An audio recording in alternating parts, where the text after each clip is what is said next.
ఈసారి నేను నా యొక్క హర్యానా స్టేట్ యొక్క ఎక్స్పీరియన్సెస్ చెప్తాను నేను. సో నేను ఢిల్లీ నుంచి హర్యానా ట్రైన్ ఆల్మోస్ట్ 4 అవర్స్ పడుతుంది. 4 అవర్స్ ట్రైన్ జర్నీ. సో నేను అక్కడ కురుక్షేత్ర అనే ఒక ప్లేస్కి వెళ్ళాను అన్నమాట. అది కురుక్షేత్రం అనేది ఒక జిల్లా. ఆ జిల్లాలో వేరే ప్లేసెస్ ఉంటాయి. నేను కురుక్షేత్ర దగ్గరికి వెళ్ళాను.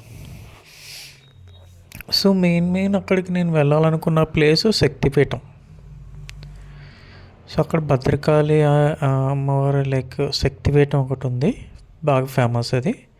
సో అక్కడ అమ్మవారి యొక్క రైట్ యాంకిల్ పడిందని చెప్పేసి ప్రత్యేక. సో నేను మార్నింగ్ ఆల్మోస్ట్ 5 o'clockకి ఇప్పుడు బయలుదేరాను. నేను 8:39కి ఆ టైంకి నేను దిగిపోయాను స్టేషన్లో. సో మీకు స్టేషన్ కూడా చాలా బాగుంటుంది అక్కడ. కురుక్షేత్రం కదా, కురుక్షేత్రం అంటే ఆ పేరు ఎందుకు వచ్చిందంటే అక్కడ కురుక్షేత్రం జరిగిన ప్లేస్ అది. సో అందుకని చెప్పి దానికి ఆ పేరు. సో దాని రిప్లికా కూడా ఉంటుంది స్టేషన్ దగ్గర. మీకు స్టేషన్ బయట ఆ వ్యూ అంతా కూడా చాలా బాగుంటుంది. కురుక్షేత్రము, ఆ రథము, కృష్ణుడు అదంతా పెడతారన్నమాట ఆ స్టేషన్ దగ్గర. సో స్టేషన్ నుంచి ఆల్మోస్ట్ ఒక 1/2 hour లోపలనే జర్నీ శక్తిపీఠానికి, భద్రకాళి అమ్మవారికి.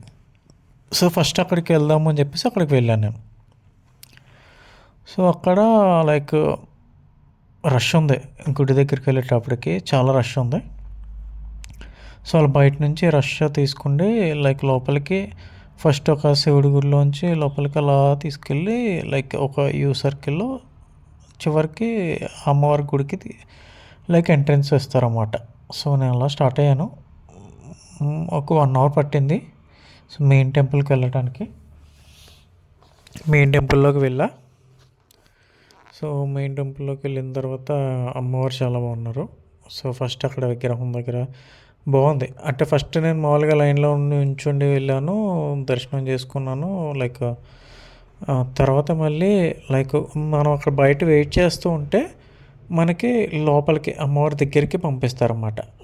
దగ్గర నుంచి చూడొచ్చు మనం. అక్కడ కూడా దానికి మీ ఈ టెంపుల్కి విఐపి టికెట్లు కానీ అటువంటి ఏమీ లేవు. ఎవరైనా వెళ్ళొచ్చు, ఎవరైనా చేయొచ్చు, ఫోటోలు తీసుకోవచ్చు, వీడియోలు తీసుకోవచ్చు, ఏం పర్లేదు అన్నమాట.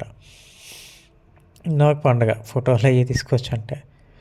సో నేను వెళ్ళాను, వెయిట్ చేశాను. నేను అక్కడ వెయిట్ చేస్తే పంపించారు. కూర్చున్నాను, అమ్మవారి ముందే కూర్చున్నాను కాసేపు. వీడియో తీసుకున్నాను, అన్నీ తీసుకొని ఇచ్చారు. బాగానే ఉంది. సో ఆ టెంపుల్ బయట అక్కడ ఆ ప్రెమిసెస్ నుంచి కొంచెం ఎదురుకు వస్తే అక్కడ యాక్చువల్గా ఒక బావి ఉంటుంది. ఆ బావి మూసేసి ఉంటుందన్నమాట. యాక్చువల్గా అమ్మవారికి యాంకిల్ ఉంటుంది చూసా, చెల్లమండ, అది అందులో పడిందని చెప్పేసి విశ్వాసం. సో అక్కడ ఆ బావిని మూసేశారు కదా, ఆ బావి ముందు ఒక అమ్మవారి విగ్రహం పెట్టి అక్కడ మామూలుగా పూజలు అవి చేస్తూ ఉంటారు. అక్కడ మనల్ని ఎవరు, ఓన్లీ పూజారది సర్కిల్ చేస్తుంటారు అన్నమాట. సో అక్కడ ఇంకొకటి విచిత్రం నాకు అనిపించింది ఏంటంటే అక్కడ అందరూ జంట గుర్రాలే టై చేస్తూ ఉంటారు థ్రెడ్ దారంతో చేసి. ఈ యొక్క బావి ఉంది చూసారా, ఆ నుయ్య చుట్టూరా బయట ఒక సర్కిల్లా ఉంటుంది. ఆ సర్కిల్ చుట్టూరా పెడుతుంటారు అన్నమాట చాలామంది వచ్చిన భక్తులందరూ. సో నేను అడిగాను, ఆ పంతులు గారిని వాళ్ళని అడిగాను, నేను ఏంటిది స్టోరీ, అందరూ ఎలా కడుతున్నారు ఏంటిది అని అడిగితే ఆయన చెప్పారు. సో అక్కడ కురుక్షేత్రం జరిగింది కదా, సో వాళ్ళు అర్జునుడికి, పాండవులకి విజయం చేకూర్చాలని చెప్పేసి యుద్ధంలో వాళ్ళందరూ అక్కడ అలా కడతారంట. అదొక ఆచారం. సో వాళ్ళిద్దరికి గుర్తుగా పాండవులు కృష్ణుడు అర్జునుడికి వాళ్ళకి గుర్తుగా అలా కడుతుంటారంట. అది బాగుంది. సో కొంచెం స్పెండ్ చేశాను గుడి దగ్గర, చాలా బాగుంది. అక్కడి నుంచి బయటకు వచ్చా. సో బయటకు వచ్చిన తర్వాత ఇంకా అప్పుడు టిఫిన్ చేయడానికి మార్నింగ్ 9:30, 10 అయింది, ఎంత అయింది. అక్కడ చోటుకి వెళ్ళాను, టిఫిన్ చేసా.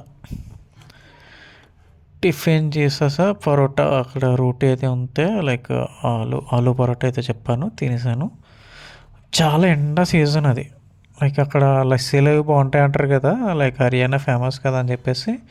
సో అక్కడ తినేసిన తర్వాత ఆపోజిట్లో ఒక షాప్ ఉంటే ఆ, ఆయన దగ్గరికి వెళ్ళేసి లస్సీ అడుగుతున్నాను నేను.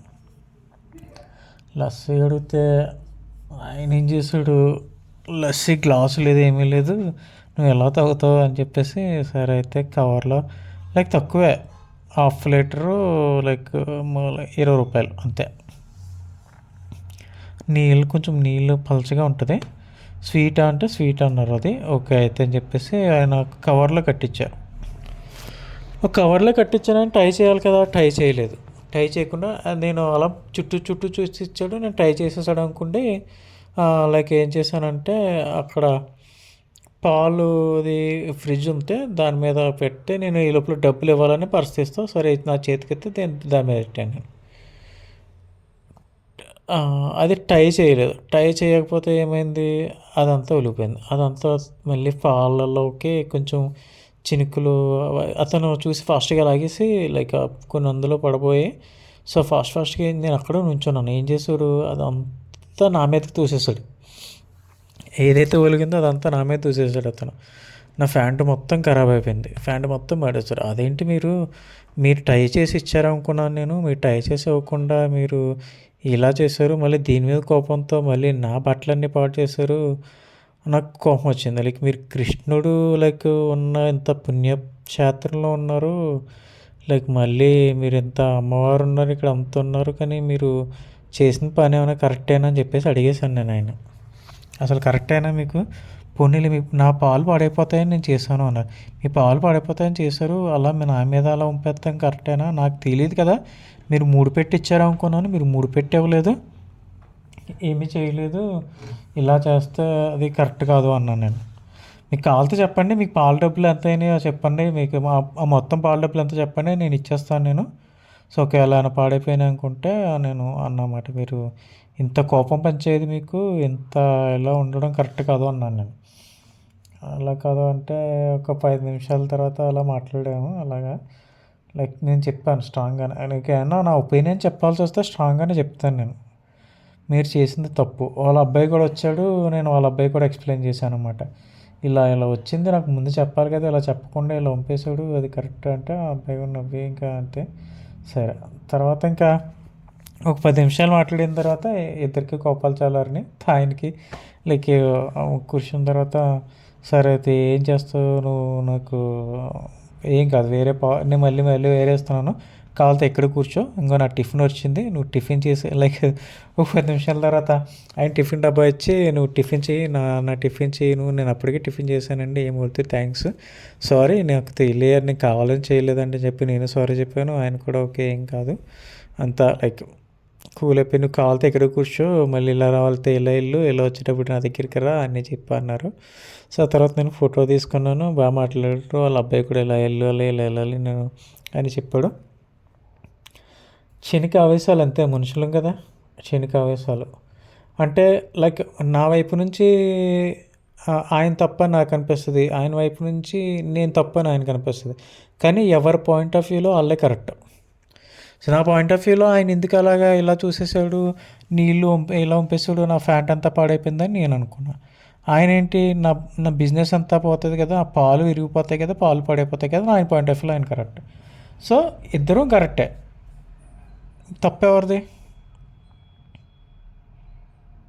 అదే మనుషులకి ఆవేశం వచ్చినప్పుడు వెంటనే రియాక్ట్ అవ్వకుండా ఒక 10 నిమిషాలు కామ్గా ఉంటే, ఏమి చెప్పకుండా ఉంటే, లైక్ మీకు ఎంత కోపమన్నా రానివ్వండి, ఏదైనా రానివ్వండి లైఫ్లో, ఆ మూమెంట్లో మీరేం మాట్లాడొద్దు ఎవరితోని.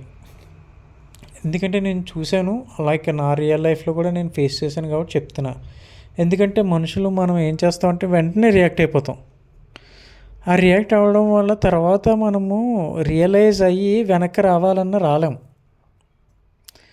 సో ఈ సిచ్యువేషన్ ఉంది. ఆ తర్వాత ఆయన నాకు ఫుడ్ ఇచ్చాడు, ఆ ఫుడ్ తినమన్నాడు, అంతా మంచిగా మాట్లాడాడు, అన్నీ చేశాడు. కానీ ఇద్దరికిద్దరం ఆవేశపడ్డాం కదా, అది అనవసరమైన ఆవేశం. సో మనం మనుషులు నేను చెప్తున్నాను అదే, మనల్ని మనం కంట్రోల్ చేసుకుందాం. ఒకరి మీద ఎంత కోపం వచ్చినా, లైక్ ఏది వచ్చినా, ఏ కైండ్ ఆఫ్ ఎమోషన్ అయినా సరే, అది కొంచెం టైం తీసుకుంటూ చూపించండి. అప్పుడు మనకి అది నిజమో ఉత్తితో లైక్ ఏంటి అనేది లైక్ ఆ 10 నిమిషాలు నేను ఓకే ఏంటని రియలైజ్ అయ్యి మాట్లాడుంటే నథింగ్ హ్యాపెన్ రైట్. సో ఏం అనుకోము, ఏం చెయ్యము, లైక్ ఏ గొడవలు ఉండవు, హ్యాపీగా ఉంటాం మనం మనుషులం. సో అది ఒక రిక్వెస్ట్ ఎవరికైనా నేను ఒకటి చెప్పాలనుకుంటున్నాను ఈ సందర్భంలో. ఎటువంటి సందర్భంలోనే పానిక్ అయిపోవద్దు, వెంటనే మన ఎమోషన్స్ని ఎక్స్ప్రెస్ చేయొద్దు. వాళ్ళు మిమ్మల్ని ఎంత హర్ట్ చేసినా సరే, సో మీరు ఎంత బాధపడినా సరే, సో ఏమవుతుందంటే ఆ మూమెంట్లో మనం అనరాని మాటలు అంటాము, చేయరాని పనులు చేస్తుంటాము. అదేంటంటే తర్వాత మళ్ళీ మనం ముఖం చూపించుకోలేము, మాట్లాడలేము. అంత సిచ్యువేషన్ అవసరమా మనకి? సో చిన్న చిన్న పనులు అంతే, దానికి పెద్ద పెద్ద శిక్షలు వేసుకోవద్దు మనం. సో అది అలా అయ్యింది. అది అయిన తర్వాత ఇంకా అలా నెమ్మదిగా స్టార్ట్ అయ్యాను నేను. సో ఒక ఆటో ఆయన వచ్చాడు. ఆటో ఆయన అక్కడ నుంచి లైక్ ఆల్మోస్ట్ ఒక 10-12 కిలోమీటర్స్ వెళ్ళాలి. అక్కడ ప్లేస్ ఏంటంటే కృష్ణుడు ఫస్ట్ టైము అర్జునుడికి భగవద్గీత బోధించిన ప్లేస్ అనమాట. అది వెరీ హిస్టారికల్ ప్లేస్ అది. సో అక్కడికి వెళ్దామని చెప్పేసి, సో ఒక ఆటో ఆయన వచ్చేసి ఆయన ఒక జంక్షన్లో దింపారు. అక్కడ నుంచి వెంటనే నాకు బస్ దొరికింది. బస్ పట్టుకుంటే నేను వెళ్ళా. సరే ఇంకా ఫ్యాంట్ అలా పాడైపోయింది. ఎవరు పట్టించుకుంటారు, మనల్ని ఎవరు చూస్తారు, మనకి ఏం పట్టింపులు ఏమి లేవు. బట్టలు పాడైపోయినాయి, అవి పాడైపోయినాయి, ఎలా ఉంటే అలానే బయలుదేరిపోయాను, వెళ్ళిపోయా. సో అక్కడ లైక్ దిగాను నేను. దిగిన తర్వాత లోపలికి వెళ్ళా. సో అక్కడ పురాతన లైక్ లోపలికి ఎంట్రన్స్ బాగా పీక్ ఎండ్లో ఉందన్నమాట అక్కడ. సో అక్కడ లైక్ మీకు శివలింగాలు, వేరే వేరే శివలింగాలు చూడవచ్చు. లైక్ ఆ ప్రాంగణం అంతా చెట్లు, ఒక పాండవులకి ప్రత్యేకంగా ఒక 5 చెట్లు కూడా ఉంటాయి అక్కడ. ఒక్కొక్క చెట్టు ఒక్కొక్క పాండవుని లైక్ నకులుడు, సహదేవుడు, భీముడు, అర్జునుడు, ఇలా ఒక్కొక్కరు రిప్రజెంటేటివ్స్ ఉంటారు అక్కడ. ఒక చెట్టు ఒక్కొక్క రిప్రజెంటేటివ్. సో అక్కడ నేను అలా లోపలికి వెళ్ళా. అక్కడ ఇది ఏంటిది ఆ ప్లేస్ ఉంటుంది, ఆ ప్లేస్ దగ్గరికి వెళ్ళాను నేను. ఆ ప్లేస్ దగ్గరికి వెళ్తే లైక్ చాలా బాగుంది, పురాతనమైన చెట్టు ఉంది, చుట్టూరు కూర్చుండి అది చాలా అలా కొంచెంసేపు స్పెండ్ చేశాను. చాలా ప్రశాంతంగా ఉంది అక్కడ. సో అదంతా చూసిన తర్వాత లైక్ అలా ప్రిన్సెస్ దగ్గర అలా కూర్చున్నాను నేను. సో కూర్చుంటే ఒక ఆవిడెవరో కొంచెం మిడిల్ ఏజ్ అంటే 50-60s ఉంటారు ఆవిడ. 50-60s ఉంటారు ఆవిడ. లైక్ ఆవిడ తెలుగులో భగవద్గీత చదువుతున్నారు. సో ఆవిడ చదువుతుంటే, ఆవిడ కూర్చొని చదువుతుంటే నేను చూస్తున్నాను. ఏంటండి లైక్ ఏంటి అని చెప్పి చూస్తుంటే నేను వెళ్ళి మాట్లాడాను. మీరు ఏం చదువుతున్నారు, ఎప్పుడు వచ్చారు, ఎక్కడి నుంచి వచ్చారు అని చెప్పేసి నేనే మాట్లాడడం స్టార్ట్ చేశాను. ఆవిడ చదవడం మా ఆపి లైక్ నేను ఇక్కడే వచ్చాము, మా వారు ఇక్కడ ఏదో సత్రం కట్టేస్తున్నారు, ఆయన లైక్ ఏదో సంఘానికి ఏదో ప్రెసిడెంటు. సో నువ్వు అక్కడ మా అమ్మగారు ఉన్నారు, ప్రసాదం మంచి పెడుతున్నారు, వెళ్ళి తిను అని చెప్పేసి చెప్పారన్నమాట నాకు. సో వాళ్ళు కూడా హైదరాబాదేనంట, వేరే ఏరియాలో ఇక్కడ ఉంటా అని చెప్పారు వాళ్ళు. సో నేను ఆ బామ్మగారి దగ్గరికి వెళ్ళాను నేను. సో బామ్మగారి దగ్గరికి వెళ్ళి తెలుగు అర్థం, ఆవిడ ఎలాగా వెళ్ళమని చెప్పారు తెలుగు అని, బామ్మగారు ఇలా వచ్చాను నేను. సరే అంటే ఆవిడ పునుకులు ప్రసాదం చేసి పెట్టారు, తిన్నాను నేను. తినేసిన తర్వాత నేను కూడా ఆవిడతో కూర్చుండి సో మాట్లాడుతూ అలా కవర్లు మాట్లాడుతూ వచ్చిన వాళ్ళందరికీ ఆ ప్రసాదం నేను పంచిపెడతానని చెప్పి నేను పంచిపెడుతున్నాను అన్నమాట. ఒక 1/2 అవర్ అలా కూర్చున్నాము, పంచిపెడుతున్నాము. ఈ లోపల ఆవిడ కూడా భగవద్గీత చదువుకుండి ఆవిడ కూడా వచ్చారు. ఆవిడ కూడా కూర్చున్నారు, మాట్లాడారు. నువ్వు ఎలా వచ్చావు సోలో, లైక్ నేను ఒకడే వచ్చావా, ఎక్కడి నుంచి వచ్చావు అన్నీ చెప్పేసి అడిగారు నన్ను. సో అన్నీ చెప్పాను నేను. సో ఆవిడ అన్నారన్నమాట లైక్ ఇలాగా ఆవిడ అప్పుడు మా అమ్మాయి, మా అల్లుడు వీళ్ళందరూ అమెరికాలో ఉంటారు అని, వాళ్ళ ఫ్యామిలీ అందరూ అమెరికాలో ఉంటారు, మేము ఇలాగ ఇంకా చెప్పి ఏవో చెప్పుకున్నారు అలా.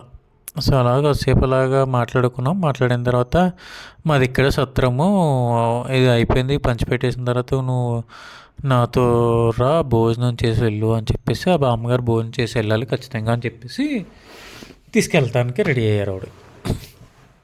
సో ఇంక ఈ లోపల ఆవిడ ఆవిడ ఫోన్ ఇచ్చి నాకు కొంచెం ఈ గుడి ప్రిమిసెస్ అంతా ఆవిడ యాక్చువల్గా ఏంటంటే కృష్ణుడి జన్మస్థలం ప్లేస్లో ఉండేవారంట ఆవిడ.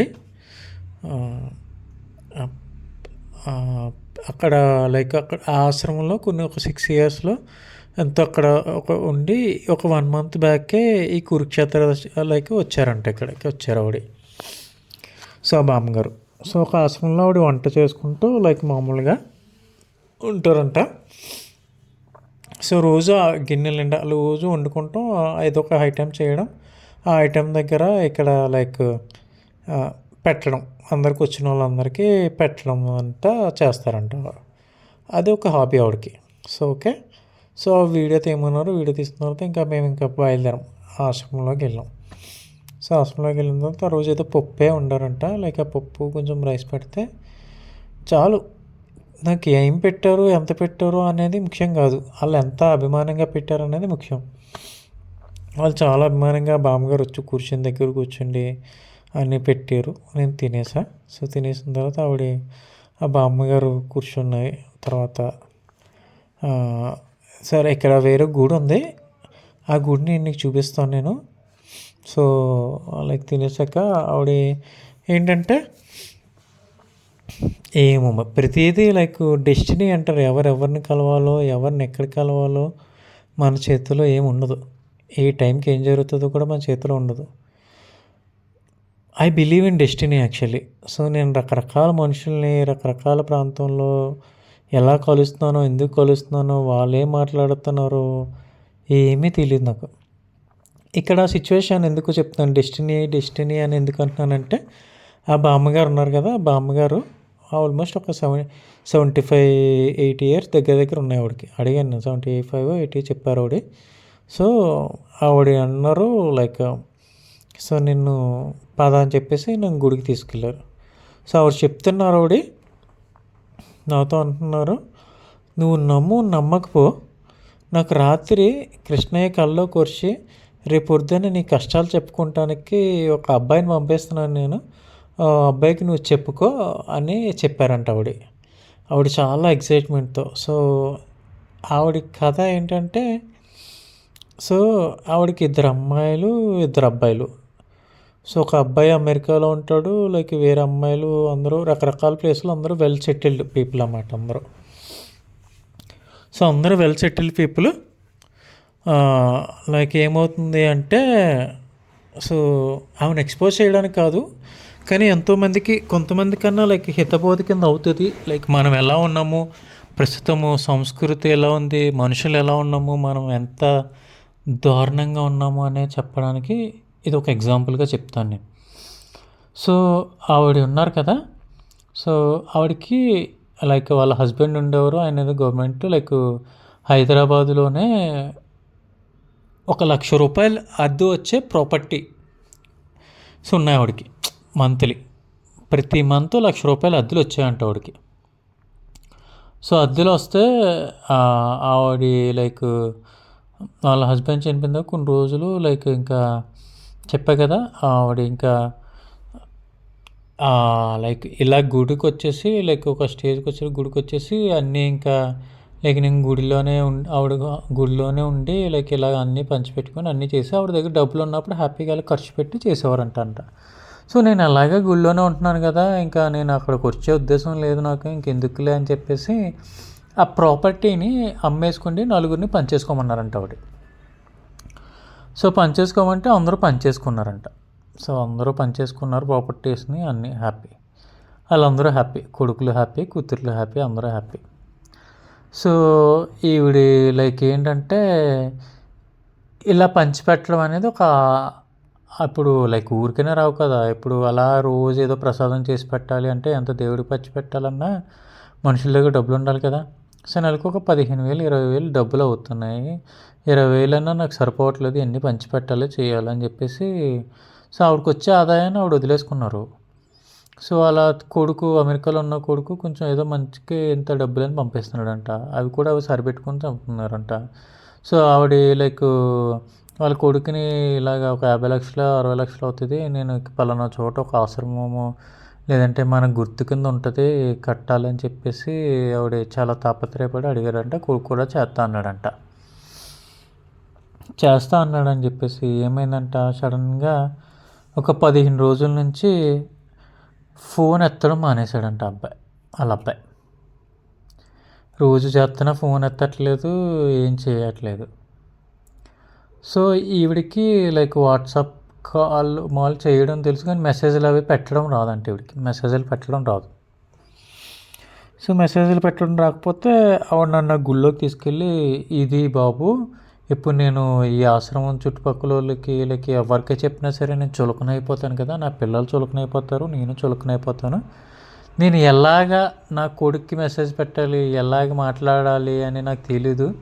సో నువ్వు ఇలా దేవుడు పంపించినట్టే ఫీల్ అవుతున్నాను నేను. సో నాకు చాలా ఆనందం వేసింది లైక్ అని చెప్పేసి ఆవిడ అక్కడ కూర్చోబెట్టి గుడి లైక్ నేను తీసుకెళ్ళిన గుడి ప్రాంగణం అంతా వీడియో తీయించి వాళ్ళ అమ్మాయిలకి వాళ్ళ అబ్బాయిలకి అందరికీ వాట్సాప్ మెసేజ్లో పెట్టమన్నారు. ఆవిడ పెట్టిన తర్వాత ఈ అమెరికా అబ్బాయి అయితే ఎవరైతే ఉన్నారో ఆయనకి వాయిస్ మెసేజ్ పెట్టమన్నారు. నేను రికార్డ్ చేశాను. చెప్తున్నారు అన్నమాట, బాబు నువ్వు నాకు ఏమీ ఇవ్వద్దురా నాన్న, నాకు ఏమి చెయ్యొద్దురా నాన్న, నువ్వు డబ్బులు ఇవ్వద్దు, ఏమి ఇవ్వద్దు, నువ్వు నాతో మాట్లాడినానా, నీకు దయచేసి నీ పుణ్యం ఉంటుంది అని తల్లి కొడుకుకి దండం పెట్టి లైక్ ప్రాధాయపడుతున్నాను. నువ్వు నాతో మాట్లాడినానా, నాకు ఏం వద్దునానా, నేనేం అడగను నానా అని చెప్పేసి. అంటే ఆవిడ ఎంత కుంగిపోయి ఎంత ప్రాధాయపడి లైక్ ఎంత బాధపడి ఉంటుందో చూడండి ఆవిడ. సో చూసారా, అంటే అటువంటి షేరింగ్, అంటే అంత ఫీలింగ్స్ని కూడా లైక్ దేవుడు నా ద్వారా వేరే వాళ్ళకి చెప్పించి, సో నిజంగా చాలా ఇంకా నాకు బాధ వేసింది. సో ఇంత దారుణంగా ఉంటారు ఆ మనుషులు. సో అందుకే చెప్తారు కదా, తల్లిదండ్రుల కన్నా నేనే చెప్తాను, నేను ఇప్పుడు మా ఫాదర్ కన్నా ఎవరికైనా నేను చెప్తాను, మీ ఇల్లులు ఉన్నాయి, మీరు ఆస్తులు నాకేం అవసరం లేదు, మీ డబ్బులు మీ దగ్గర ఉంచుకోండి, మీకు కావాల్సిన మీరు ఖర్చు పెట్టుకోండి, లైక్ మీకు మీ దగ్గర ఉంచుకోండి, నాకు వద్దని చెప్తాను నేను. ఎప్పుడైనా ఎవరి తల్లిదండ్రులకైనా నేను చెప్తాను, నేను మా తల్లిదండ్రులకు కదా ఎవరి తల్లిదండ్రులుగా అని చెప్తాను నేను. గుడ్డిగా పిల్లల్ని నమ్మేసి ఇచ్చేయకండి ఏమీను. డబ్బు, పిల్లలు, భార్యలు వీళ్ళందరూ వచ్చాక రకరకాలుగా మారిపోతూ ఉంటారు మనుషులు. సో అటువంటి తప్పులు చేయొద్దు. కొంచెం మన సెక్యూరిటీ మనం చూసుకోవాలి. ఎంత పిల్లలన్నా ఏదైనా సరే, అదే నేను చెప్తాను మా అమ్మకైనా మా నాన్నకైనా, మీరు మీ సంగతి చూసుకోవాలి అంతే. పెంచారా, మీరు కష్టపడ్డారు, పెంచారు, అంతేగాని ముందే చేసేసి అవేమి వద్దు. మా గురించి కష్టపడిన రోజులు కష్టపడ్డారు కదా, ఇంకా చాలు. నేను అదే చెప్తున్నాను, గుడ్డిగా ఏది నమ్మేసి ఏది చేసేయకండి. ఎంత కొడుకులన్నా ఎంత కూతుర్లన్నా ఎవరైనా ఒకటే సమాజంలో ఈ రోజులను బట్టి. అంత కమర్షియలైజ్డ్ సొసైటీలో బ్రతుకుతున్నాం మనం. విలువలు, బాధ్యతలు ఏమీ లేని సొసైటీలో బ్రతుకుతున్నాం మనం. సో అది ఎంతో బాధేస్తుంది నాకు. సో ఆవిడని లైక్ ఒక 200 చేతులు పెట్టి ఉంచండి మామగారు అంటే, నాకు వద్దు నాన్న, నువ్వు వచ్చావు, నాకు ఇది మెసేజ్ పెట్టావు, నాకు దేవుడు పంపించాడు నిన్ను అని చెప్పేసావు, నన్ను పట్టుకుంటే నాకు చాలా బాధ కలిగింది. లేదు బామ్మగారు, నేను ఇవ్వాలనుకుంటున్నాను, ఉంచండి అని చెప్పేసి ఇచ్చాను. సో అప్పుడు నాకు వెంటనే బస్సు వస్తే నేను బయలుదేరదాం అని చెప్పేసి ఇంకా నేను బయలుదేరిన. ఆవిడ ఆనందం, లైక్ మధ్యాహ్నం 2:30-3 అవుతుంది, భోజనం చేయకుండా నాతో మాట్లాడాలని చెప్పేసి నాతో వచ్చేసి ఆవిడ ఆ మెసేజ్ అని పెట్టించుకున్నారు. ఆవిడ లైక్ ఇంచుమించు ఒక 15 రోజుల నుంచి నరకం అనిపిస్తున్నారు అన్నమాట. లైక్ అలా కొడుకు చేస్తుంటే ఫోన్ ఎత్తట్లేదు, ఏం చేస్తలేదు, చుట్టుపక్కల వాళ్ళకి చెప్పుకోలేము బాధ. నాకులా ఒక అనాముకుని ఎక్కడో వచ్చినోడిని నేను వెళ్ళా. చూసారా, బిలీవ్ ఇన్ డెస్టినీ. ఎవరి దగ్గరికి చేర్చాలో నేను ఆవిడకి చాలా అవసరం ఆ మూమెంట్లో. సో కాబట్టే దేవుడు నన్ను ఆవిడ దగ్గరికి పంపించాడు. సో లేదంటే జరగదు కదా. సో ఆవిడ పని చేయించాడు. Trust, believe in God, everything happen for a reason. ఏది కూడా ఊరికే జరగదు. జరిగే ప్రతిదానికి ఒక అర్థం పరమార్థం ఉంటుంది. నా ఈ జర్నీలో చాలామందిని కలుస్తున్నాను, లైక్ రకరకాలమైన మనుషులు, రకరకాలైన బాధలు, ఇవన్నీ చూసి నాకు లైఫ్లో నేను ఫేస్ చేసింది ఏమీ లేదు కదా, నాకు చాలా హ్యాపీ లైఫ్లో ఉన్నాను కదా, నేనేం చేయలేదు కదా అనిపిస్తుంది. సో నేను ఇంకొకటి కూడా చెప్పాలనుకుంటున్నాను ఈ సందర్భంగా. జస్ట్ మనం ఉండే నేను చాలా సార్లు చెప్పే మాటే ఇది. మనకుండే టైం చాలా తక్కువ. నువ్వు 70 ఏళ్ళు 80 ఏళ్ళు అనుకుంటావు, ఊరికనే నీకు ఉట్టినే వచ్చేస్తాయి. నీకు ఏజ్ కాలం చాలా ఫాస్ట్గా పరిగెడుతుంది. అయిపోయిన కాలాన్ని మనం ఏమీ చేయలేం. జరగబోతున్న కాలాన్ని మనం ఏమీ చేయలేం. అది మనకు తెలియదు, దీన్ని మనం మార్చలేం. దాన్ని గుర్తు చేసుకుండి, దీన్ని ఊహించుకుండి ఈ రోజుని పాడు చేసుకోవద్దు. ఏం జరిగినా మన మంచిగా అనుకోండి, ఫ్లోలో వెళ్ళిపోండి. కొంచెం బంధాలు ఆప్యాయతలు మెచ్చుకోండి. నేను చాలామందిని ఈ సందర్భంగా మా చుట్టాలనే కాదు, చాలా రకాలైన మనుషులను చూశాను నేను. చనిపోయిన తర్వాత దినకార్యాలు లక్షలు లక్షలు ఖర్చు పెట్టి భోజనాలు, వెండి ప్లేట్లు నేను చూశాను, నా కళ్ళారా చూశాను. ఉన్నప్పుడు వీడు ఎందుకు బ్రతుకున్నాడా అని ఏడిచి తల్లిదండ్రులు వీళ్ళు ఎందుకు బ్రతుకున్నారా అని చెప్పి వాళ్ళని సతాయించుకుండి వాళ్ళని టార్చర్ చేసిన వాళ్ళు పోయిన తర్వాత అయ్యో మా నాన్న స్టేటస్లు పెట్టేసి మా నాన్నని మిస్ అయిపోతున్నాను నేను, హ్యాపీ నాన్న డే, హ్యాపీ అమ్మ డే, లేదంటే ఈ ఫోటోలు ఆ ఫోటోలు పెట్టేసుకుండి ప్రేమలు ఎక్స్ప్రెస్ చేస్తూ ఉంటారు. బీభత్సమైన ప్రేమలు ఎక్స్ప్రెస్ చేస్తూ ఉంటారు. మనిషి ఉన్నప్పుడే ప్రేమించాలి.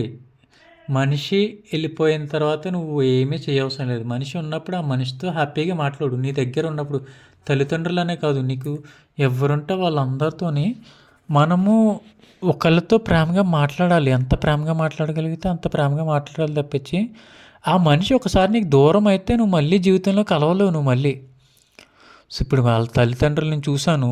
ఇప్పుడు పోయిన తర్వాత నేను మిస్ అయిపోయాను నాన్న, నువ్వు చాలా బాధ కలుగుతున్నాను నాన్న, అలా నాన్న అంటే ఉన్నప్పుడు మీ నాన్నతో నువ్వు మాట్లాడు, ఉన్నప్పుడు మీ అమ్మతో నువ్వు మాట్లాడు.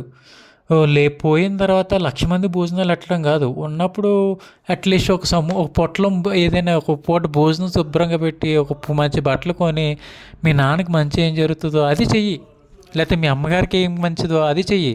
నేను చాలామంది చూసా, బ్రతికున్నప్పుడేమో ఇప్పుడు బాధలేమో అమ్మ వాళ్ళతో చెప్పకుండా వేరే వాళ్ళతో మాట్లాడి వాళ్ళ పిన్నులతోని బాబాయిలతోని వీళ్ళతో వాళ్ళతో మాట్లాడుకుంటారు తప్పించి ఉన్న తల్లిదండ్రులతో మాట్లాడి ఫస్ట్ వాళ్ళతో మాట్లాడుకోండి. అది మనం చేయాల్సింది.